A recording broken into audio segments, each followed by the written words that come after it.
Hello, my name is Jimmy, and today you join me in the 2020 Nissan Sentra. Now you may say, well, that's actually not a Sentra. It looks more like an Altima or a Maxima. And you'll be right, because Nissan has done a lot of work to massage the 2020 Sentra to being what it is today. They took all the elements from the Altima and Maxima, put it through a photocopier at around 90% or so, and voila, the 2020 Sentra is born. This all-new sedan is brand new, from the front to the back. The only thing that's the same is, well, the nameplate itself. And that's definitely a good thing, as the old model was from 2013 and, well, it's quite dated by now. So, let's start with its looks. This is the SR Premium trim, which basically means you get every option you can get with the Sentra. Because of that, we get LED headlights up front that flank this very deep V-motion grille. There's LED fog lights down low, and on the side, we have 18-inch wheels with disc brakes inside. Base trims, we still get drum brakes out back. However, no matter which trim you get, all Sentras get an independent rear suspension. Older models use a torsion beam setup, so it's actually nice to see. With this electric blue paint color that I have, we have a color match roof and this little floating rear section out back on the C-pillar. However, depending on other paint options, we can get a blacked out roof for those who really want to stand out. Out back, we get a little deck lid spoiler on the trunk to enhance the sporty appearance. Lower down, we get a small diffuser and a chrome exhaust tip just to finish off that rear end. Sadly, the rear lights are, well, incandescent rather than LED, something I'd like to see in a future iteration. Overall, the Sentra looks great, and even if you get the base model, it's very similar. The only real difference is like the headlights, the wheels, the deck lit spoiler out back, the side skirts, and the little diffuser that we got on the bottom. But the overall shape and feel of the vehicle is very similar, and that's definitely a good thing. Pop in opening the trunk and we get 14.3 cubic feet of space. It's slightly smaller than that of the Civic and the Elantra by 0.4 and 0.1 respectively, but there's plenty of room in here for the average buyer. And of course you can fold down the rear seats to enhance storage as well. As for the rear seats, well, there's surprising amount of room. Compact sedans these days just aren't as compact as they used to be. I can sit comfortably back here at 5'11". There's minimal issues with head or even legroom. For charging, there's a single rear charger here. So I mean, if you have one friend that's coming with you, no problems. But if you have more than one, they're gonna have to learn and share. As for the front seats, well, like most Nissans, these are the zero gravity seats here and they are perfect. Plenty of support, these seats are designed for the long haul. If you plan to use this car for Uber or Lyft, these seats alone will make the Sentra a great choice. On this SR trim, we get pleather seating surfaces along with some contrast stitching and this orange stripe in the center. If you want something a little bit more classy, in the US you can get the SV trim, add on that premium pack, then you get these really lovely tan leather seats that have this diamond stitching. In terms of what's in front of the driver, well, it's actually really nice here as well. Right in the cluster, I have a 7-inch display and flanking that 2 analog gauges. The 7-inch display shows me plenty of vehicle information like average speed, digital readouts, and a whole bunch more. I really like this implementation. But the most eye-catching part about the interior would be this gorgeous infotainment display that's lifted right out of the Altima and slapped right in here. This available 8-inch unit has Apple CarPlay and Android Auto, and I love the dedicated row of physical buttons below to just make access easier. What's missing though is navigation. There isn't a dedicated navigation system built in.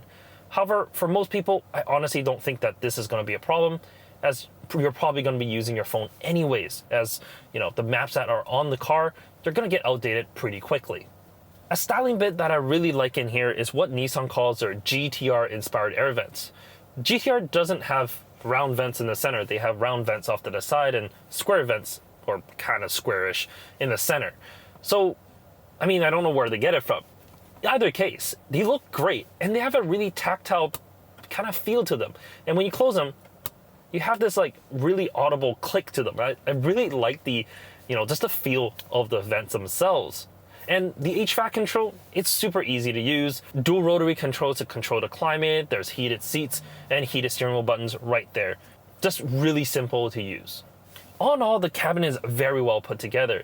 The only thing I don't like is the light. It just looks old. It's not as nice as it could be, and well, they're incandescent unit where most vehicles these days are LED. Just a little dated. But I really like the stitching that spans across the dash as well as the lower trim here. It just makes the cabin feel a lot more premium than, well, others. Keeping premium in mind, Nissan engineers added 200 cc's to the Nissan's engine. Now, a 2-liter, it makes 140 horsepower and 146 pound-feet of torque, up from 124 horsepower and 125 before.